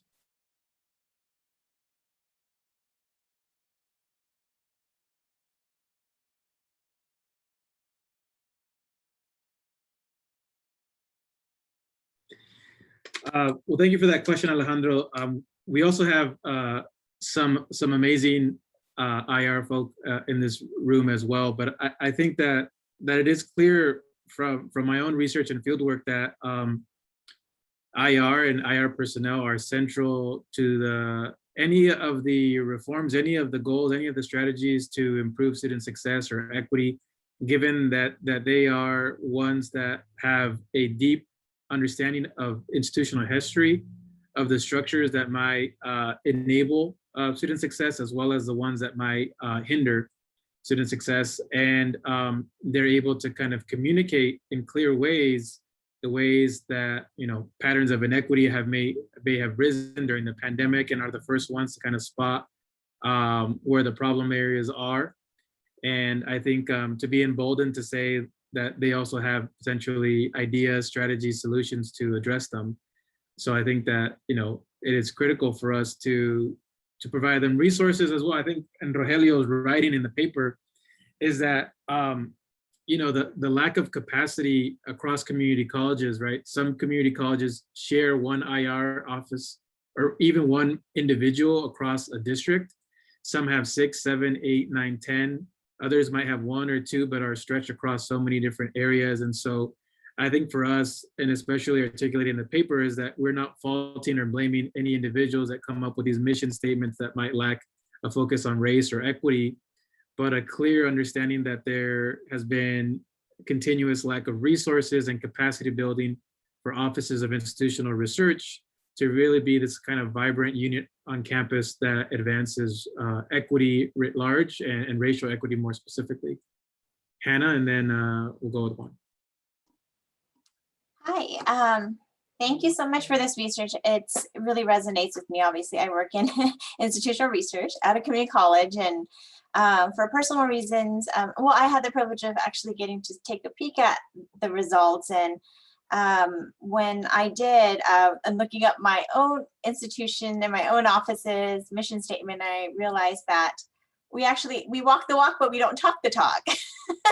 And so it's made us reflect. We kind of adopted a mission statement from something we inherited from before I worked there. Like I started about 12 years ago. And so also communicating with others our commitment in facilitating and advancing racial equity work and partnering with folks on campus and making that more clear. So we're going through our comprehensive program review process in the next couple of years. And so I think we're going to revamp that. And this research really sparked that conversation in our department. And secondly, I think, you know, I saw some of the chat going, you know, like in the chat. And I think, you know, for us, like I have a social science degree, you know, I study psychology, and I did, you know, like a lot of us are from the social sciences or sometimes business and econ, and we don't have formal training on like history of race and racism, or like even ethnic studies. We don't tend to come to these fields in that way. And so I think that's this type of support that we need in order for us to be able to better support our institutions in doing this work. We are not trained on how to facilitate these types of conversations. For us in our office, we've kind of learned as we went along. and leverage like our relationships with others throughout the system and others in different systems like Eric, who are trained to do this, and scholars that are trained to do this work. But the second thing is, I think this research, I would love for college presidents and executives to see this research as well, because even if we are saying, we all agree that IR plays a central role in our racial equity work on our campuses and community colleges, the culture of IR is so difficult. We are viewed as data vendors, and that's just the way it's been. And even if we change our mission, implementing that will be much harder, because how do we influence our institutional climate and culture to see us and perceive us in this way? Especially for me, I've been at SMC for almost 12 years, so they're used to me serving in a certain capacity. And so I get met with a lot of resistance, a lot of people accepting and embracing my active role in our racial equity work. But it is tough, and I feel like I'm actually privileged and get to work with a lot of open and great folks on my campus. But I hear other stories of how about everyone just treating folks like data monkeys and data vendors. So there needs to be an institutional cultural shift as well.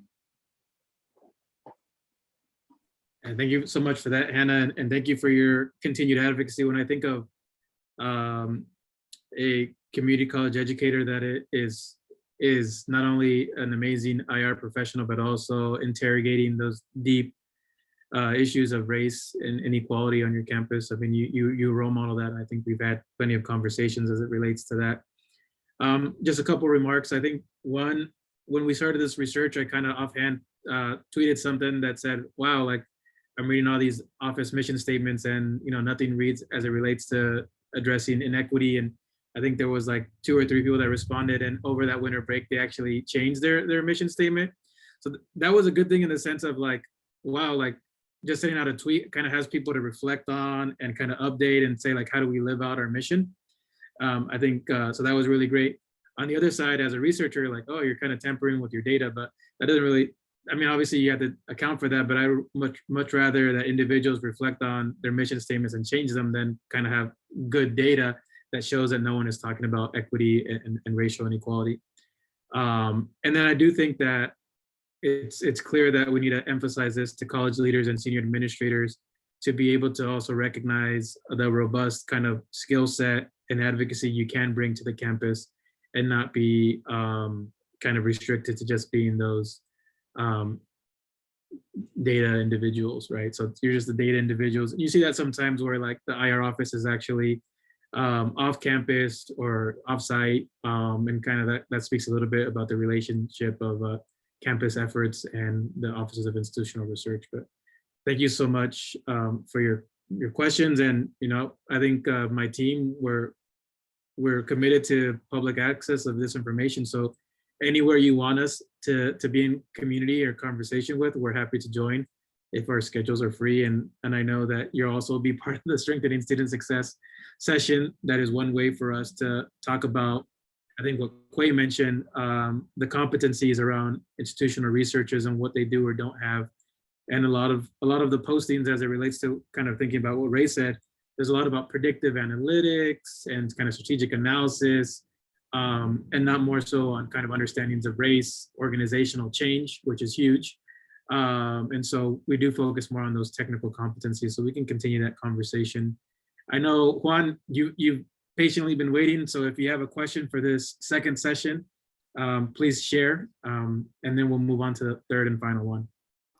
Thank you very much, Doctor, and for the presentation. Really appreciate it. I too work at a community college, and I actually am a faculty co-chair for my institution's planning and effectiveness committee. So I work really close, hand in hand with the office, the director of the Office of Institutional Research, and him and I have had several bouts going toe to toe about what I feel is sort of related to the question I want to pose, and I'm not sure if any of the presenters or even you, Dr. Felix, if you know of any sort of studies that exist out there. But to what extent is there a relationship in the influence between community college presidents and the Office of Institutional Research? I often find, at least again, and this is just my own personal experience in my conversations and debates with my OIR folks, is that when they present data, particularly the senior management, it's always presented in a frame that is in alignment with the senior level administrators. And so I contend, and this is part of the ongoing pleito that I have with my OIR, is that if the senior level administrators are asking for certain data to be presented in a certain way, then how, like Hannah said, how can you be honest about trying to implement wide systemic cultural change if the senior administrators are saying only present data this way? So I was wondering if there might be any data, or if there's any interest in looking at the way that influence interacts in the way that OIRs pursue and present their data, either to senior managers or to the district at large. Yeah, I don't think I've come across that nuanced kind of perspective that you've brought in terms of how it's communicated to leadership. I think in the chat, one of our colleagues, Elvira Abrica, has done great work in understanding institutional research and advocacy. I believe they were an institutional researcher at Norco College prior to becoming a faculty member. And then in closing, this also reminds me, I think it kind of got derailed with the pandemic, but Hannah, I remember reaching out to you and to my colleague Luis Flores, who is at Merced. I believe you're still at Merced. And Quay's question around, how do we enhance, how do we build institutes that kind of focus on equity mindedness and race consciousness in the field of institutional research? And I think as plans seem to be opening up in the fall and the spring, maybe revisiting that conversation on providing that professional development, because I think I think it's really important. And as Luis mentions, yeah, a lot of times you're rendered as important as the data sets and the visualizations that you can create, and not kind of the full skills and assets that you have. But thank you all so much for engaging with this presentation, and thank you to Rogelio and Diego for your scholarship and your research. So if you give me, maybe join me in kind of a little virtual acknowledgement and celebration for them and being able to carry out this work. All right, how are we feeling? Looks like I've been on for an hour and 45 minutes. The next session is going to start in, oh, it's supposed to start already. But are we good? Elizabeth, are you good? Anyone? I mean, it's kind of weird to take a break virtually, but y'all want to take like a 5-minute break? You good? Ready to go? All right, no break for Eric. Let's do it. Let's wrap up. Thank you all so much for sticking with us now into the 90th minute. All right. Get situated. I really have to take off the audio notification because it excites me when you hear that someone's coming on, but then it kind of bums me out when you hear that someone's leaving, but it's all good. And as we've been accustomed to in this on-screen Zoom environment, can everyone see my screen? All right, I just had to throw that one more time. So this is our final presentation for the showcase. It's entitled Carrying the Weight of Campus Change, the Role of Student Equity Leaders in Community College. It's a study that Elizabeth and I have been working on over the last couple months. We presented it at AERA. And every week we get closer to finishing the paper, although the paper evolves from 20 to 25 to 30 and now 36 pages. It'll soon be done. So for many of you, you are in community college, so this context is your lived experience. But there are 116 campuses in the California Community Colleges system. Within that, there is a student equity policy that I have studied since 2014 and has been central to my research agenda. It was established in 1993, seeking to improve the rates of then the language was marginalized students, being racial minorities, women, and those with disabilities. So that's kind of when it started in the early 90s. Given some pushback because of affirmative action ban with 209, some of the strength and the language of that policy was revisited and removed. But in 2014, it was funded for the first time with a robust amount of resources for community colleges to be able to kind of develop these equity plans. And then most recently in 2018 with AB 1809, it was reestablished as the Student Equity and Achievement Program.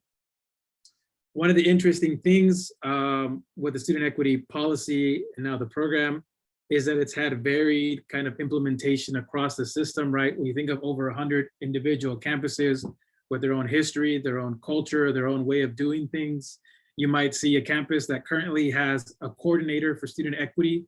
Some have divisions for student equity, and there's even at some places a vice president for student equity and success. But usually it's led by what we call a student equity coordinator, and in this paper, a student equity leader. And most recently, it's required a 3-year institutional plan. The most recent one was in 2019, which means that in 2022, so in about 8 months, it'll be required again for all 116 campuses. And this needs to be updated, but 475 million annually allocated to support implementation. If you looked at the governor's May revise, I believe it received a 5% increase. Is that right, Ray? We were talking about that offline. Yeah, that is correct. 5%, 24 million. Yeah, so add on 24 million, a couple more resources maybe to mitigate the COLA expenses as it relates to personnel and salaries. I think for me, this is really an evolution of my own research in first studying just the policy, right? Being someone that focuses on discourse analysis, just understanding what does this mandate say?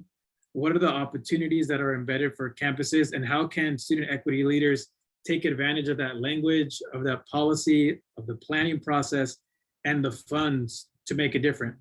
And then from the policy, with the Center for Urban Education, we started to look at the plans, right? So more of a content analysis. What are these individual campuses saying they want to do as it relates to equity, right? How do they describe, define equity on a continuum between incremental change and radical transformation? Where are they in their journey? Some of the more important things is like, how do they allocate their funds, right? Is it going towards direct student services? Is it going towards salary and personnel? Is it going towards outreach and other kind of targeted efforts? And then we, study these equity imperatives, right? So really understanding how our campuses using this policy, the planning process, and the money to instigate organizational change that leads towards racial equity, right?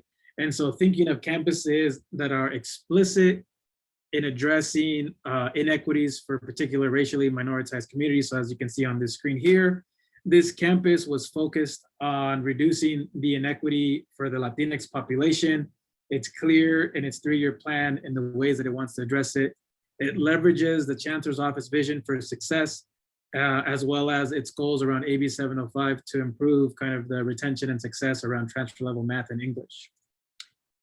And then, oh, look at that. Hannah, what's up? You're making a guest appearance. We also work to kind of build the capacity and the competencies of the individuals that were leading these reform efforts. So we move from the policy to the plan to the people. And then I guess logical for us was a shift to examining kind of the racial possibilities as an organizational effort, right? So as organizational change. So this work takes a step back and tries to understand how the plan and the leaders overseeing the student equity plan leverage it to enact organizational change for racial equity. I'm gonna pop open the chat again to see if anything's going on.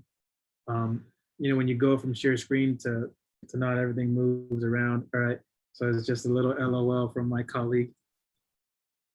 All right, so our theoretical framework was focused on this kind of critical organizational lens, again, lending itself to trying to understand the ways that the equity plan motivates, shifts, pushes against organizational structures and culture. I think in working with Elizabeth, we did a lot of reading around organizational theory, especially critical organizational theory that thinks of higher education as racialized organizations. And so in particular, Victor Reyes' 2019 article, which Elizabeth says is required reading for all graduate programs, all graduate students in the program moving forward.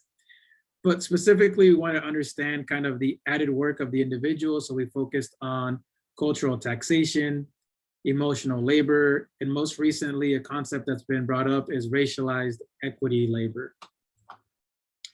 Our methods, so this draws on a larger project examining statewide implementation, an 18-month multiple case study approach, again, for these 4 community colleges that were explicit in identifying and addressing racial inequity.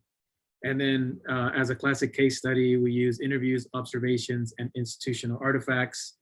And then because of my training and my love of analytic questions, we applied that to interrogate our data and help us understand our research questions.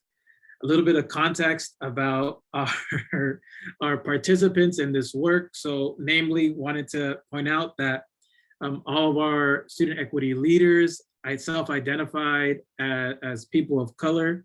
So again, recognizing that organizational change and fundamental shifts towards racial equity seem to be placed on those that are already minoritized in society and on campus. And then in terms of their title and role, there was some fluctuation between some being coordinators, some being deans, and others directors. And as we know in higher education, sometimes your position and your title confers you a level of status on campus to be able to clearly carry out your vision as you see it. And sometimes that status also minimizes the agency you have to move forward. And just some additional context in terms of the number of years in their role and previous positions before they took on the coordinating efforts of student equity. All right, Elizabeth, you ready to rock and roll? Yes, I am. All right, hello everyone. So I'll be going a little bit over the findings. So first I'll be talking about our first finding. So in this work, student equity leaders become the equity person on campus, seen as the one person on campus responsible for all racial equity efforts. So our participants experience emotional labor in 3 different ways. So first, taxation. Participants in our study spoke about having an awareness of the taxing role of leading equity efforts and being prepared to manage it. So they share, you get tired, but you have to be willing to take an amount of taxing and racial battle fatigue just to see your efforts throughout the college. So student equity leaders accept this taxation knowing that it could lead towards better campus conditions and outcomes for students. They acknowledge the difficulty of the work as a required trade-off for the opportunity to change this campus. And this is a common theme within all student equity leaders of, there's this awareness that they're gonna have to be able to, to take this taxation in order to really move and advance racial equity, which, which is not okay. It shouldn't only be them. And also just even them acknowledging that they're willing to endure this taxation. So the second type of emotional labor experience was a shared sense of isolation. Student equity leaders often felt that they were the only ones pushing the equity work forward, centering race in conversation, and continuously asking why racial disparities and outcomes were persistent. So this isolation was also perceived by a lack of institutional support and resources.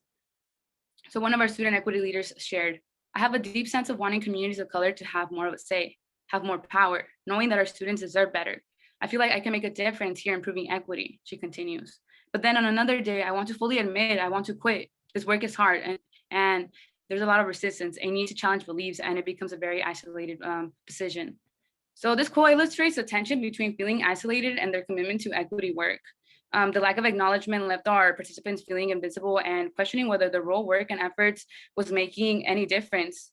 And a little bit more about this specifically is I think, the reason a lot of it I feel that student equity leaders feel isolated is because oftentimes, we see it through our work that it's being put more of like a individual responsibility instead of there being like a shared responsibility of the campus. And, this work already in itself is very difficult. And one person cannot be always the person mentioning equity, asking those questions, continuously being that one person in that room. And, and these student equity leaders are often that person, and it's no wonder that it leads, to them feeling taxed, to feeling isolated, and also feeling burnt out, which leads to our last one, which is burnout. So all 4 student equity leaders talked about feeling burnt out, especially trying to bring a basic level of awareness around racial equity. They share, I was really, really angry and shocked. I didn't think I had to go 20 steps behind. Here I am pushing an initiative on equity. And all of a sudden I'm talking about race, and if race even exists, trying to convince people that it matters. I was super shocked and then angry on a personal level, but just shocked that the campus was so far behind. Oh, so this quote showcases the repetitive nature of student equity leaders' work of trying to plead with colleagues that race matters and that they need to acknowledge their role in producing the racial equity experience on campus. Having to be the central figure for all things equity is tiring, especially when you feel you always have to convince others to talk about equity and focus on race. This specific quote, I think, makes me really think about just, the student equity leaders are meant to really advance racial equity work. However, they're not even able to advance their work because they have to even be focusing on conversations if race even exists, which again, like it just leads to them feeling this isolation, feeling burnt out. Just, it's like, how much do they have to engage in these conversations in order for them to really be able to advance their work? So if it's not feelings of isolation or being burnt out, then it's a compound effect of all 3 factors that weigh heavy on student equity leaders and their ability to advance race work. So now we move on to our second finding, which is faculty resistance. So many of the efforts and strategies proposed in the student equity plan focus on addressing inequities in instruction and academic context, academic support. Student equity leaders describe ways that individual faculty were reluctant to discuss issues of race or minimize concerns around racial disparities.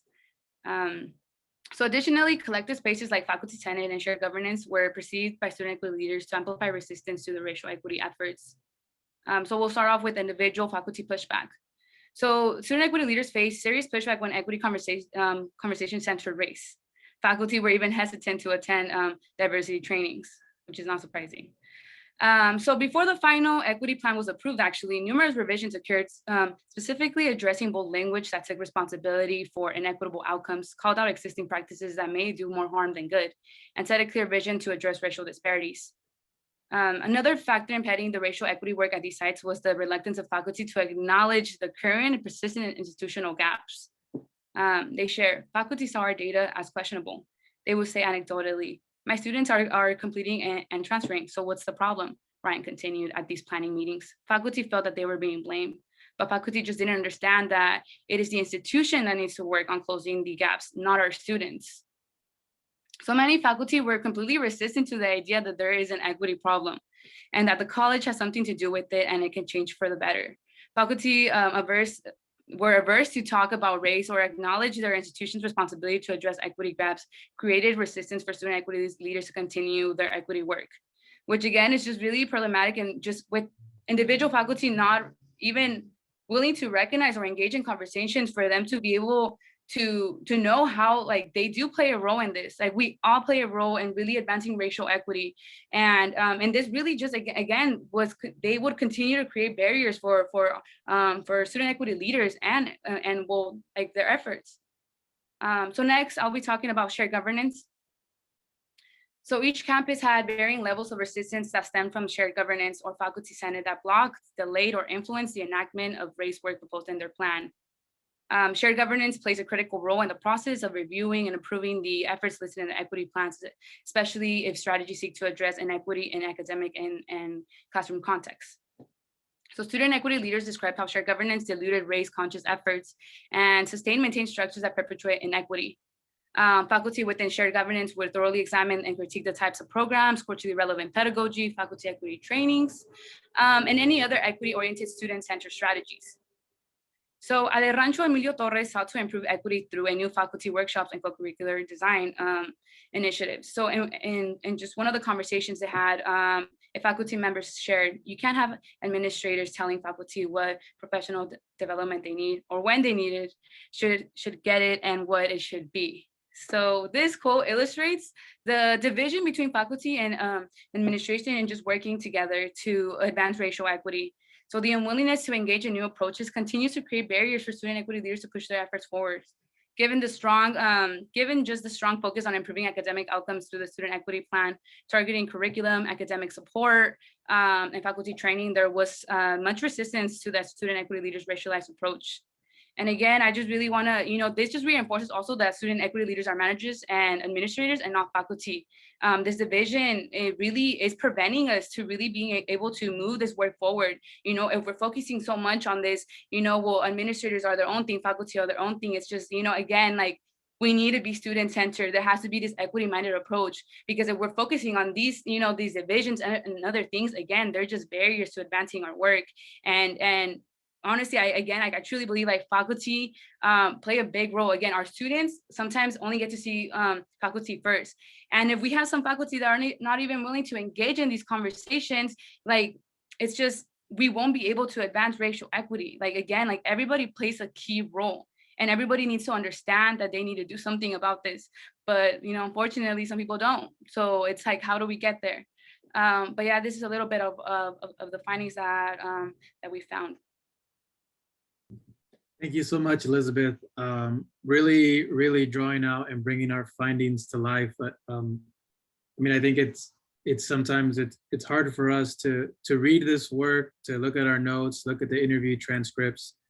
We talked about at times where, even though it's quote unquote good data, that means it's someone's trauma, someone's pain, and trying to advance racial equity work and continuously, being brought down or being kind of reminded of the level of power they may or may not have. But what does this all mean? I think for me, it is important to recognize, especially in this moment, that our institutions continuously espouse statements and rhetoric and goals to improve issues of equity and now more so anti-racism.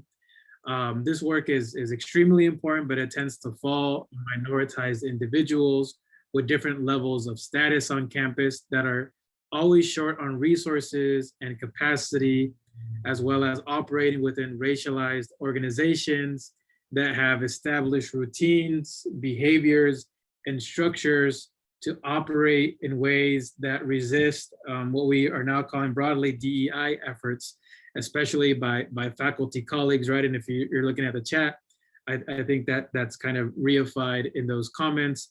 But we are providing a glimpse into the experiences and we hope the realities of student equity leaders, not just to showcase them, but to present this to the system office, to trustees, to senior administrators, to shared governance, that a lot of the things they're doing can make a difference if you just let them lead.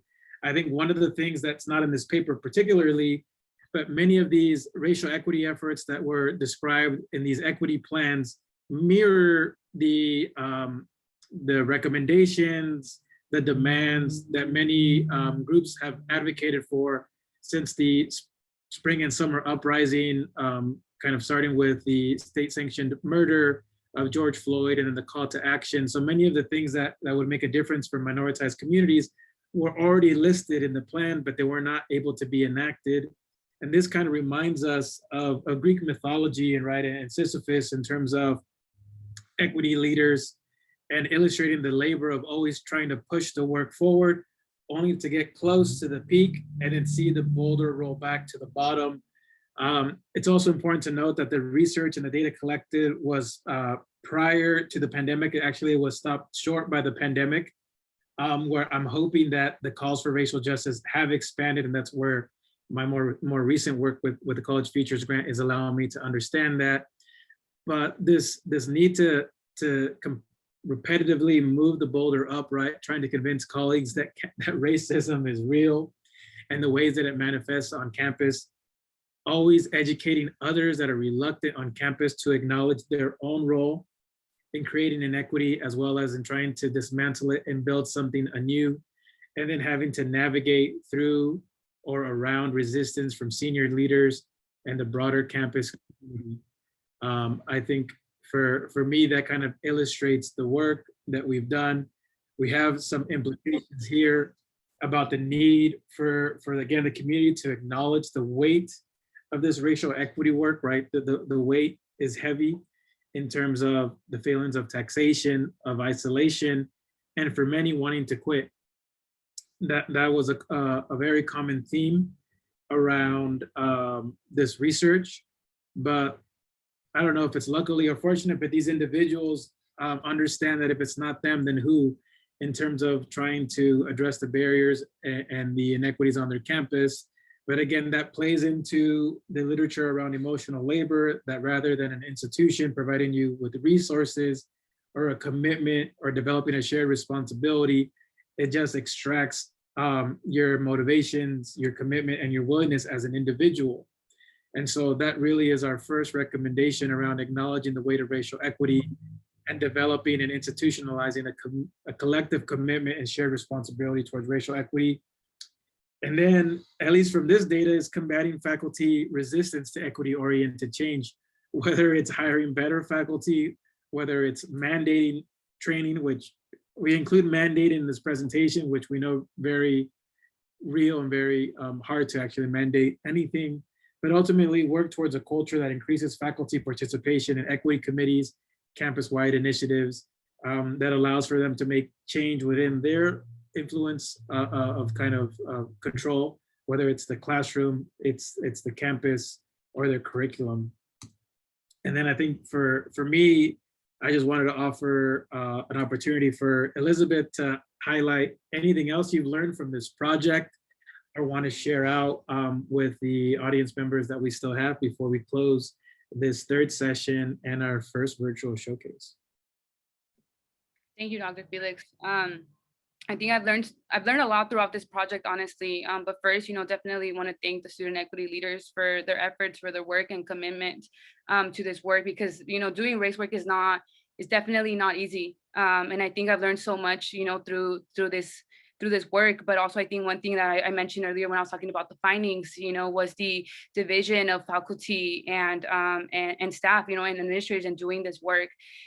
We need community. We need a collective responsibility, of all of us doing this work. And without this, honestly, again, I truly believe that without faculty buy-in, like, how are we going to be able to advance racial equity? Again, faculty play a big role, especially, and given that the student equity plan focuses a lot on it, is how do we get to a point where faculty, engage in these conversations, that they have to, that there is training for them that is provided, that they have to attend, because oftentimes, it's the same people, at these trainings, the same people that bring something up, and it's just, again, in order to really get there, or continue to advance, we need, a collective responsibility. We need community. And again, recognizing, the student equity leaders' work and the burden that they have to, just hold on in order for them to really just see, these efforts move forward. But that's a little bit of so much that I've learned just, throughout this process.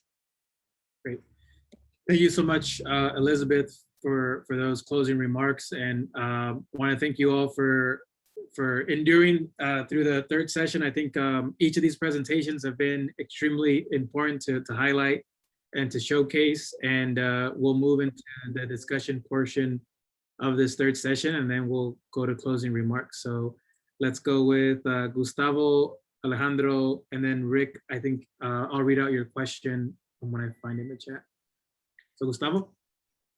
Well, first of all, thank you both. Thank you, Elizabeth, for sharing your thoughts, especially as it relates to faculty professional development. My role at Norco College is focused on providing professional development for all employees. And so I have been pretty, to some extent, pretty successful. And I just wanted to offer just some thoughts about that and some strategies that worked at Norco College, and then an announcement that I want to make that I'm pretty excited about. So, to do this successfully, as you said, you can't tell faculty what professional development they need. Obviously, it's peer-to-peer.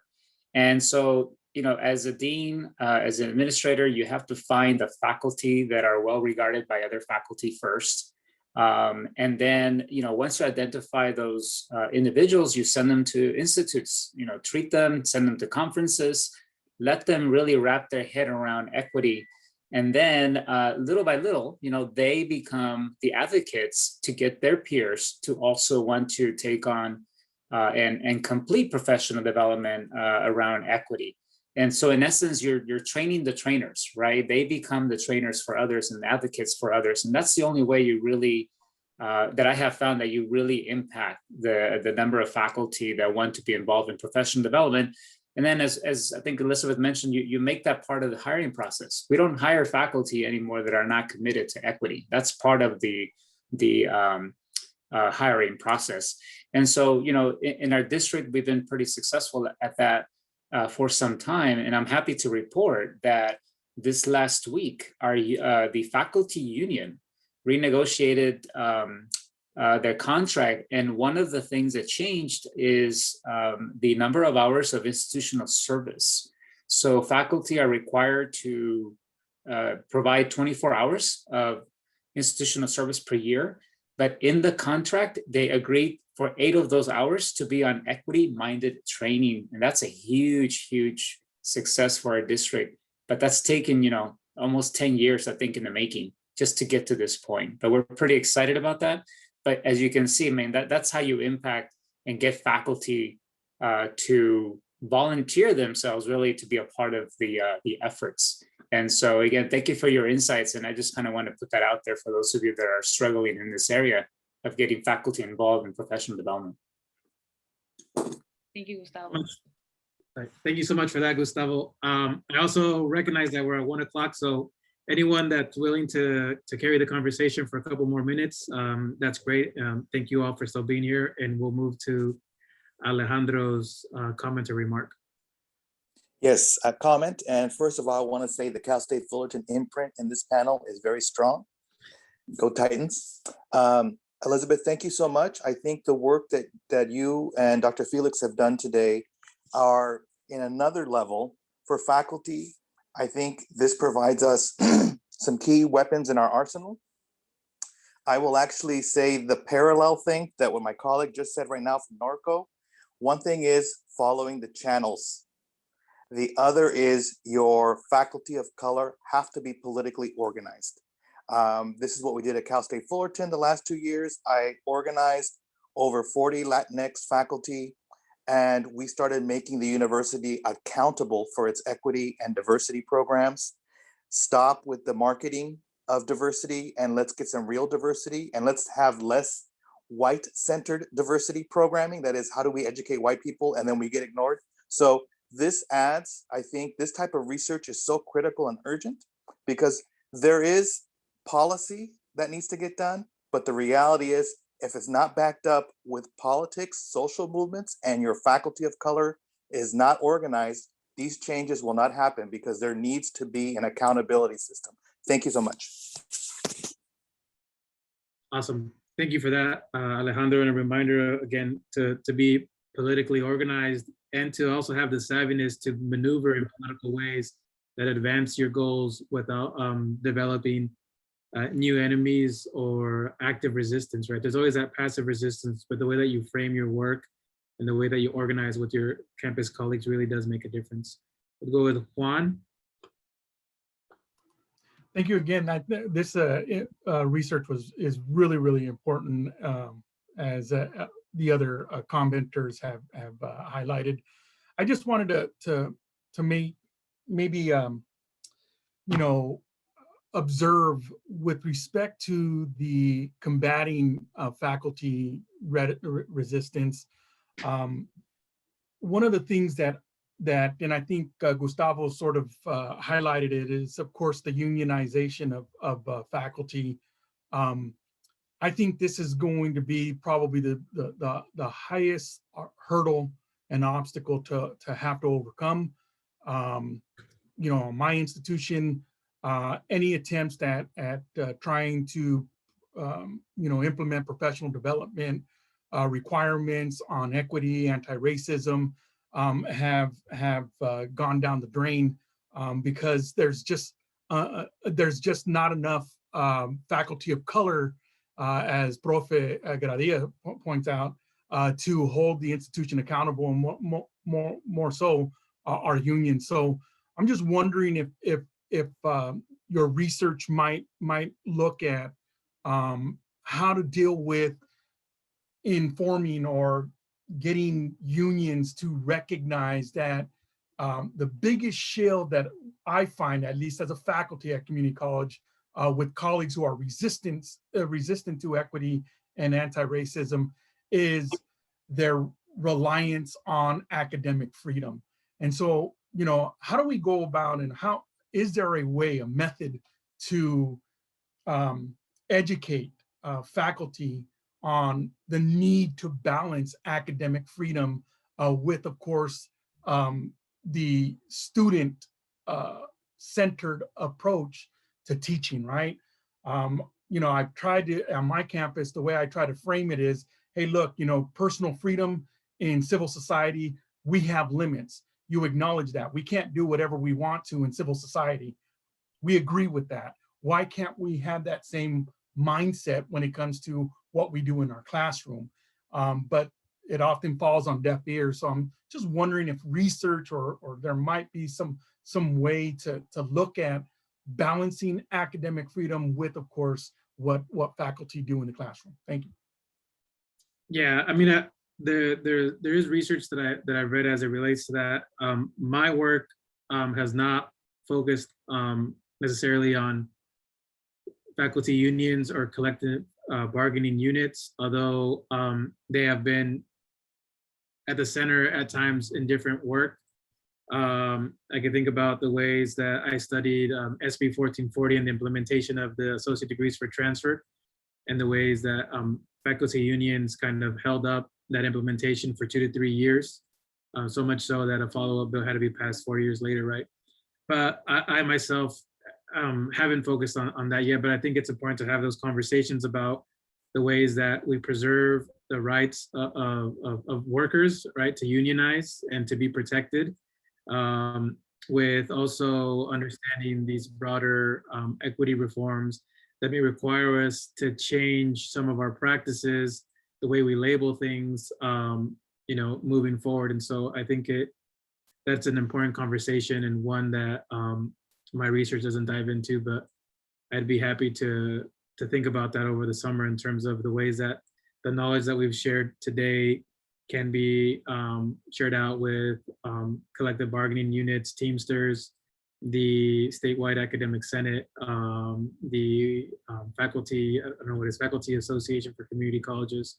So I'm happy, like I said, from the start of this, to be in community with anyone and to put our research and our evidence in the hands of anyone that wants to entertain us for 10, 20, 30 minutes. I think that's one way that we live out our research beyond saying there's a publication somewhere that there'll be a paywall and maybe you have to subscribe or something of that nature. But yeah, thank you for your comment. And, you know, we'll think about that as we move forward in terms of how we gain allies and advocates amongst the faculty union representatives.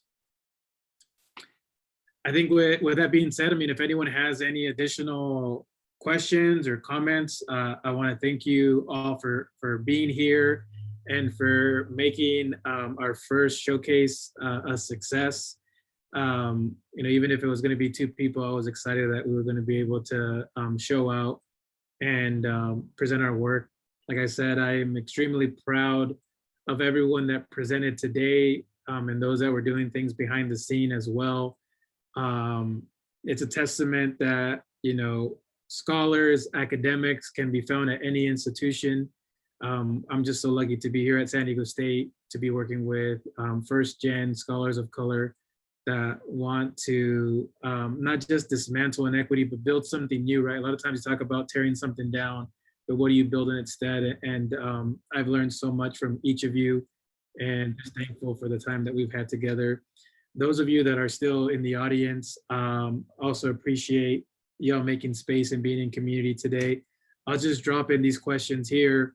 Again, as our research agenda moves forward, wanting to be community informed in terms of what y'all want to learn, what y'all want us to explore, and where should we spend our time, because as Gloria Anzaldúa says, right, we need to do research that que vale la pena, that's worth our time, our energy and effort, and matters for others.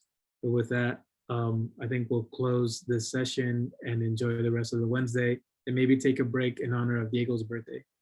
So thank you all for being here. If you have any individual questions, I'll stay on for a couple minutes.